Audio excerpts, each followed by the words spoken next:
Hi students, how are you? Today's topic is the new topic is function of management.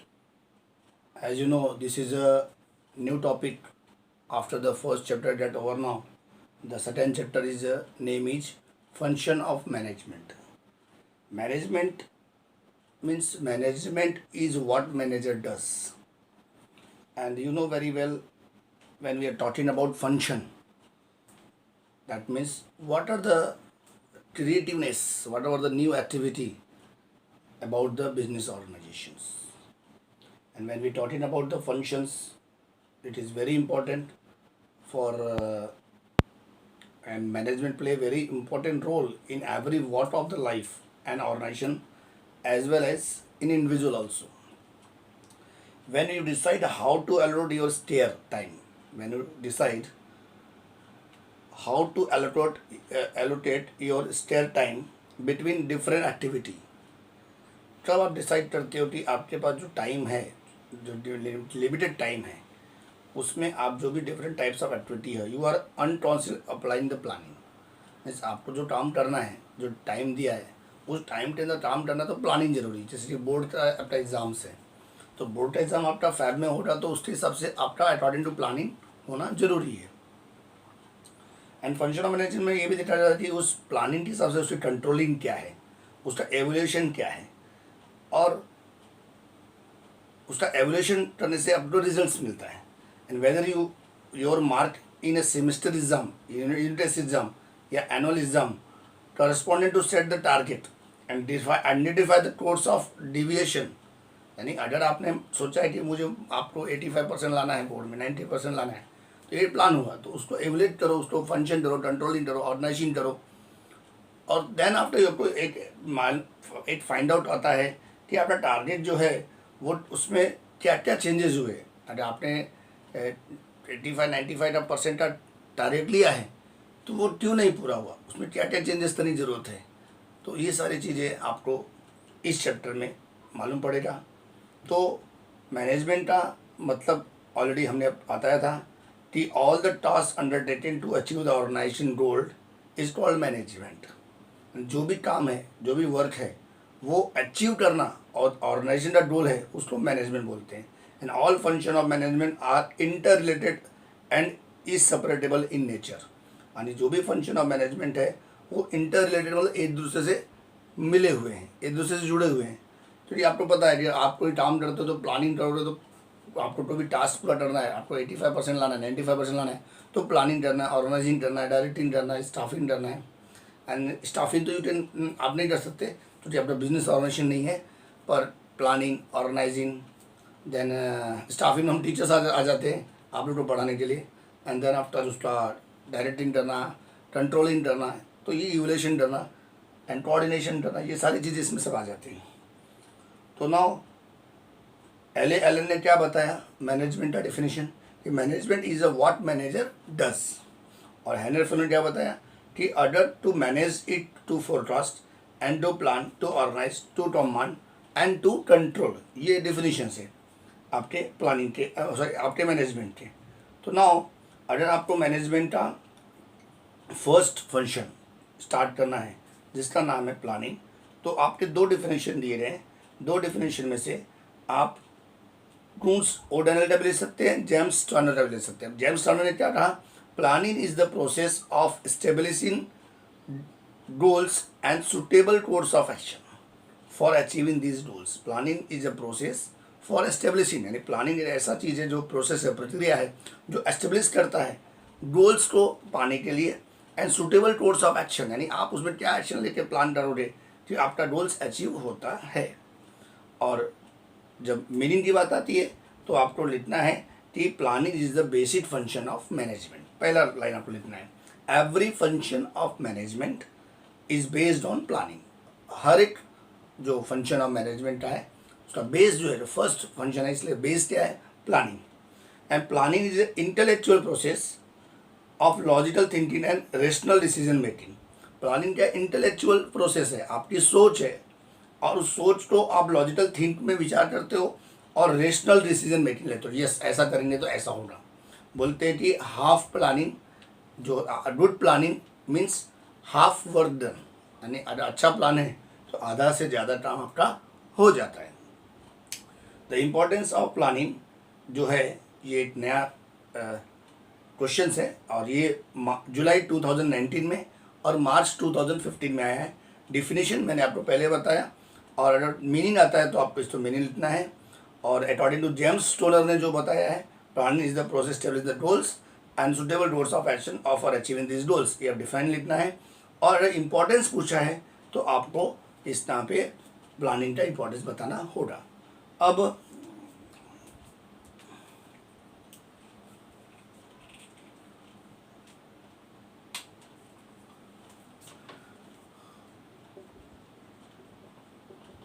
Function of management में हमने सबसे पहले first हमने क्या clear किया, मीनिंग, सॉरी डिफिनेशन। सेकेंड हमने आपको मीनिंग बताया। अब थर्ड इम्पोर्टेंस ऑफ प्लानिंग। अब इम्पोर्टेंस ऑफ प्लानिंग में एक स्मार्ट कोड है जिसको मैं बताना चाहूँगा, HF computer.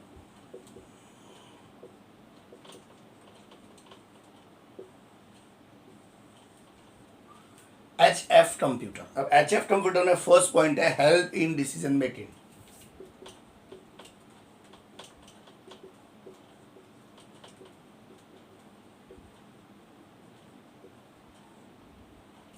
Now, help in decision making में क्या है कि these are the many alternative, that means there are many alternative way for achieving any goal। मैं पहले पढ़ लेता हूँ, आप भी ध्यान से सुनो, then I will explain। There are many alternative way for achieving any goals। Planning help the management to select the best alternative by considering all positive and negative aspect of different alternative। It also help manager to take the rational decision। Means if you are become a manager और आपको goal achieve करना है तो planning में आपको सबसे पहले different way में प्लानिंग करना है।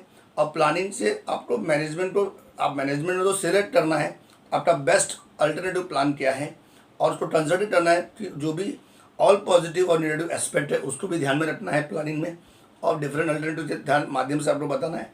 और इसमें मैनेजर को rational decision means good decision लेने के लिए काम आता है। तो पहला पॉइंट है help decision making.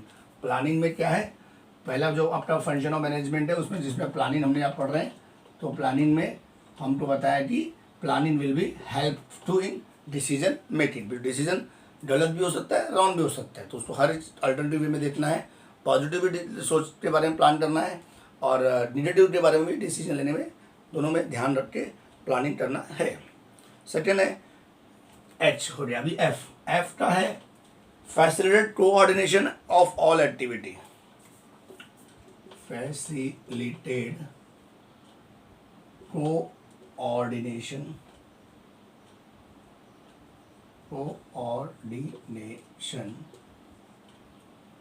For all activity of all activity.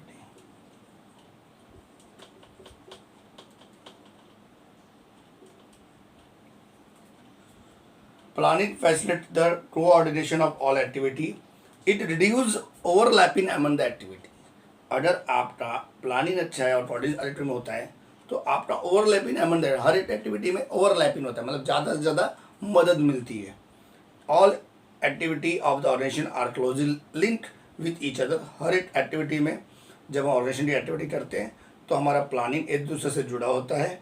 आप प्लानिंग के टाइम पे and various department work as per the over plan and coordinate achieve them. और जो भी डिपार्टमेंट है वो प्लान के मुताबिक काम करता है और प्लान के मुताबिक एक दूसरे की कोऑर्डिनेशन करता है, दैट मीन्स एक दूसरे को मदद करता है, सहकार्य करता है। जैसे when you are planning for the party, तो पार्टी में आप और आपके फ्रेंड्स को मिलकर क्या करेंगे, उसको पार्टी को सक्सेस करने के लिए प्लान बनाएंगे और एक दूसरे की मदद करेंगे। डिस्ट्रीब्यूट द टास्क, यानी हर को काम बांट देंगे। If there is no planning तो two people may be end doing the same work. अगर प्लानिंग बराबर नहीं रहेगा तो तुम जो सोचोगे वो सोचते रह जाओगे, एक दूसरे से डिस्कस करोगे, पर अपना पार्टी अच्छा नहीं होगा। इसीलिए यहाँ पे बताया गया है कि हम लोग को सेम टास्क करना है, दे मे बी ओवरलैपिंग, इससे अपना ओवरलैपिंग अच्छे से एक दूसरे को मिलकर काम कर सकते हैं। The planning help in a coordination of all the activities, इसलिए बताया जाता है कि प्लानिंग जो है वो मदद करता है एक दूसरे के एक्टिविटी में। तो हमने 2 पॉइंट कंप्लीट किए, पहला help decision making, second coordination means direct activity के लिए। तीसरा सी फॉर जो यहाँ पे दिया है, तीसरा पॉइंट है can help to set clear objective.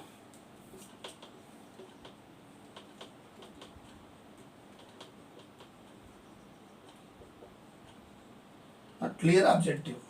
Not clear objective means what? The planning deals with the setting the objective, target, and formulating the plan in order to achieve the set target. Planning help in making the objective more clear and specific, and this help the employee to work efficiently and towards achieving the goal. अब सबको पता है कि plan अपना होगा तो गोल जो objective है वो क्लियर माइंड में होना चाहिए, तो उसको टारगेट को पूरा करने के लिए, अचीव करने के लिए प्लानिंग मदद करता है। और उसमें उसके ऑब्जेक्टिव अगर क्लियर होंगे, स्पेसिफिक होंगे, उद्देश्य उसका सही होगा तो डेफिनेटली प्लानिंग अच्छे से होगा। इससे मैनेजर को एम्प्लॉय से काम करा लेने के लिए अच्छा मालूम होता है ना। थर्ड पॉइंट है ऑप्टिमम यूटिलाइजेशन ऑफ रिसोर्सेज।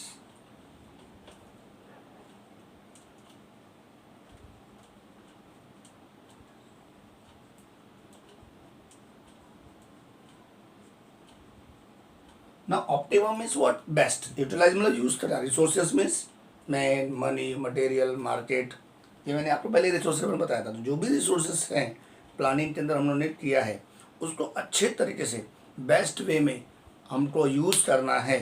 अब इसमें प्लानिंग कंसिडर क्या होता है, अवेलेबिलिटी ऑफ रिसोर्सेज में क्या होता है कि अगर हम जो भी रिसोर्सेज हैं, हमारे पास जो भी साधन हैं, उसको हम लोग अच्छे तरीके से यूज़ करेंगे। प्लानिंग के हिसाब से रिसोर्सेज जो होता है वो बराबर एलोकेट होता है, ऑप्टिमाइज होता है, यूज़ होता है, और उससे avoid the wastage of resources होता है। अगर हम अच्छे तरीके से रिसोर्सेज यूज़ करेंगे तो हमारा वेस्टेज जो है वो अवॉइड होगा, यानी वेस्ट नहीं होगा। उसका रिजल्ट क्या होगा कि अपने बिजनेस ऑर्गेनाइजेशन में highly efficiency and improve result का मात्रा बढ़ेगी। अब जैसे व्हेन एग्जांपल देता हूँ मैं आपको, when an IT company get new project, IT company को नया प्रोजेक्ट मिला, उसने स्टार्ट किया planning, it will not hire new people, वो तुरंत hire new people to hire नहीं करेगा। It will first check out कि other any other project is going on completed soon, ऐसा कोई प्रोजेक्ट है जिसमें हम लोग कंप्लीट हो गया है, and so that the people on that project can be utilise for this new project also. और अगर ऑलमोस्ट कोई दूसरा प्रोजेक्ट अपना कंप्लीट हो रहा है तो उन पीपल्स को हम लोग को इस प्रोजेक्ट में काम करने का मौका देके हमको वेस्टेज और अपना जो बिजनेस का एक्सपेंसेस है वो कम करना है, and the resources utilise optimally, और उससे रिसोर्सेज अच्छे से होता है। यानी एक काम का हम लोगों ने नया प्लान किया है तो हमको ये पता नहीं हमारा दूसरा कोई प्रोजेक्ट चल रहा है और वहाँ पे अपने पास मेन मनी, मटेरियल, रिसोर्सेस है तो उसको हम इसमें यूज़ कर लें, न कि नए को यूज़ करें। इससे क्या होगा, बिजनेस होने का एक्सपेंसेस बचेगा। इसलिए कहा जाता है कि रिसोर्सेज को अच्छे तरीके से यूज़ करना चाहिए। Next, minimise the risk. Next point is aim for minimise the risk. मैं बोर्ड पे नहीं लिख पाता हूँ क्योंकि यहाँ पे बोर्ड का है, फिर aim for minimise the risk. ये जो भी पॉइंट्स हैं HF कंप्यूटर, ये आपके टेक्स्ट बुक में भी हैं, और पॉइंट्स अगर ऊपर नीचे हो जाते हैं यानी अकॉर्डिंग टू टेक्स्ट बुक के सीक्वेंस में नहीं है तो भी बोर्ड के एग्जाम में चलेगा। लिखना जरूरी है पॉइंट्स और उसको एक्सप्लेन करना है 4 से 5 लाइन में। Now planning involves looking into the future of anticipated future change. It is based on technique which is technique of forecasting. Planning enable organization to deal with the uncertain event by deciding in advance to be tasked. अभी जो भी minimise the risk है, अब जैसे कि आपको पता है कि प्लानिंग आपने किया है तो उसमें रिस्क जो है वो फ्यूचर को देखते हुए कम होना चाहिए, और जो भी टेक्निक है वो फोरकास्टिंग होना चाहिए, लोगों को बताना चाहिए। प्लानिंग जो है वो ऑर्गेनाइजेशन को डील करता है कि कोई भी अनसर्टेन इवेंट नहीं होना चाहिए by deciding with the task. जब अपना वर्क है, काम है, जो डिसाइड किया उसमें अनसर्टेन इवेंट नहीं होना चाहिए, और परफॉर्म इन इंस्टेंट, तुरंत काम नहीं होना चाहिए उसका। And although the future change risk can not be control, और अगर फ्यूचर में कुछ चेंजेस करना है तो रिस्क को हम लोग कंट्रोल नहीं कर सकते, इसलिए कंट्रोल नहीं कर सकते, उसको एलिमिनेट भी नहीं, उसको रिमूव भी नहीं कर सकते। इसलिए planning help to minimise the risk. यानी आपके पास अच्छी प्लान है तो आप अपने रिस्क को मिनिमाइज कर सकते हो। तो किसी बिजनेस को चालू करने से पहले अगर उसका नॉलेज नहीं है तो उसका प्लानिंग में आप नॉलेज लो और उसमें आपका जो क्या होता है रिस्क कम से कम होता है। Now 6 point is a P for provide the path of action. That means planning not only the involve the set in the goals of project. Planning का ये मतलब नहीं हमने गोल अचीव करना है, सॉरी गोल सेट कर दिया है, ऑब्जेक्टिव सेट हो गया है, अपने आप काम होगा। नो, आपको प्लान ऑफ एक्शन करना है। द वे आपने जो प्लान बनाया है उस प्लान को आपको राइट टाइम पे काम करना है। इसलिए तो बोलते हैं planning means what to do, when to do, how to do, ये सारी चीज़ें आपको करना है। इसलिए पाथ ऑफ एक्शन में when to do, what to do, how to do ये सब आता है। And then it's all right to in the right things at the right time और राइट समय में सही काम करना चाहिए। प्लानिंग को प्रोवाइड करने के लिए, पाथ ऑफ एक्शन के लिए जो भी एम्प्लॉयज़ है make the their role in organisation more clear. और जो भी आपका एम्प्लॉयज़ है, सबऑर्डिनेट है, उसको उसका रोल एकदम क्लियर बता देना चाहिए, जिससे प्लानिंग के टाइम पे वो अच्छा एक्शन करे, अच्छा रिजल्ट लाए। नेक्स्ट पॉइंट है useful in setting the standard of control. You for this one, useful in setting the standard of controlling. मैं फिर से बोलता हूँ useful in setting the standard of controlling. ये आपका टेक्स्ट बुक में पॉइंट है।